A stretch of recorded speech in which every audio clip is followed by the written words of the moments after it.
দুনিয়ার মধ্যে আল্লাহ কত ধরনের জীবজন্তু প্রাণী সৃষ্টি করে ফাটাইছে, এর মধ্যে একমাত্র মানুষই আছে যে কিনা টাকা উপার্জন করে। আর এই টাকা উপার্জন করতে গিয়ে মানুষ কত বেলা যে উপাস থাকে, কত বেলা না খাইয়া থাকে। মানুষ ছাড়া অন্যান্য প্রাণীরা টাকা উপার্জন করে না, তবে তারা উপাসও থাকে না। বাকি সকল প্রাণীদের জন্য আল্লাহ রিজিকের ব্যবস্থা করে রাখছেন। প্রাণীরা হয়তো আমাদের মতো ভবিষ্যৎ নিয়ে চিন্তা করে না, ওরা দিনের খাবার দিন যুগায়। আর এদিকে আমাদের গড় আয়ু 60 বছর, কিন্তু আমাদের প্ল্যান হিসাব করলে হয়ে যায় কয়েকশো বছরের। আর এর একটাই কারণ হইতেছে মানুষের চাহিদা বেশি। মানুষের 1 বিঘা জমি থাকলে সে আরো 1 বিঘা জমি বাড়াইতে চায়। যার আছে মাটির ঘর সে বিল্ডিং বানাইতে চায়, যার বিল্ডিং আছে সে ফাউন্ডেশন বাড়াইতে চায়, যার 2 তলা বিল্ডিং আছে সে উপর দিকে আরো 2 তলা বিল্ডিং বাড়াইতে চায়। দিন দিন আমাদের আয়ু কমলেও দিন দিন আমাদের চাহিদা কমে না, বরং চাহিদা আরো বাড়ে। আর এই চাহিদার পিছনে দৌড়তে দৌড়তে আমরা জীবনের শেষ দিন পর্যন্ত লড়াই করে যাই। হালাল হারাম জিনিসটা আমরা মাথায় রাখি না, অথচ গরিব থাকলেও একদিন দুনিয়া থেকে বিদায় নিতে হবে, আবার যত ধনী হই না কেন দুনিয়া থেকে বিদায় নিতে হবে। এইসব জ্ঞানের কথা গুণীরা বললেও নিজের বেলায় আসলে কিছুই না, বাস্তব জীবন টোটালি ভিন্ন।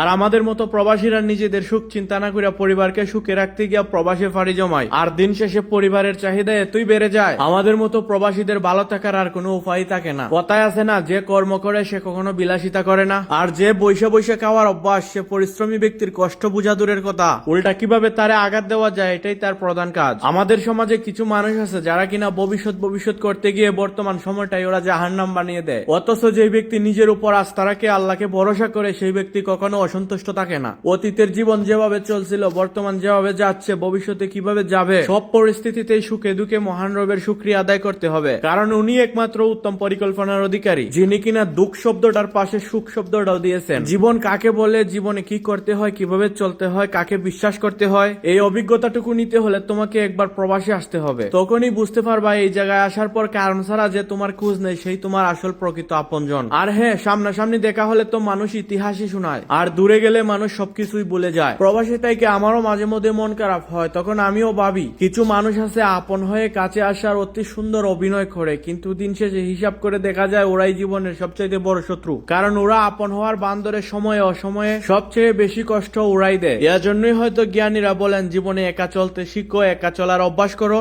একা চলা শিখতে পারলে জীবনে কঠিন থেকে কঠিনতম মুহূর্তেও তুমি নিজেকে টিকিয়ে রাখতে পারবে। কালি ফেটে যেমন খাবারের মূল্য বোঝা যায়, কালি পকেটে যেমন বন্ধু চেনা যায়, আর ঠিক খারাপ সময়ে মানুষ চেনা যায়। তাই জীবনে খারাপ সময় আসতে দিন, খারাপ সময় আসলে ব্যঙ্গে পড়ার কোনো কারণ নেই। প্রতিবার খারাপ সময়ে তুমি নতুন কিছু শিখতে পারবে, যেটা তোমার জীবনে চলার পথ অনেক সহজ করে দিবে। তো প্রিয় ভালোবাসার মানুষগণ, আপনারা কে কোন জায়গা থেকে ভিডিওটা দেখছিলেন অবশ্যই কমেন্ট করবেন। আমি অনেক ব্যস্ততার মধ্যেও ফেসবুকে চেষ্টা করি আপনাদের সাথে কিছুটা সময় কাটানোর, আর মাঝে মধ্যে ভিডিও আপলোড করে আপনাদের মূল্যবান কিছু সময় নষ্ট করে দেই। বিনিময়ে এটাই চাই সবসময় ভালো থাকুন আপনারা, সুস্থ থাকুন। আমার জন্য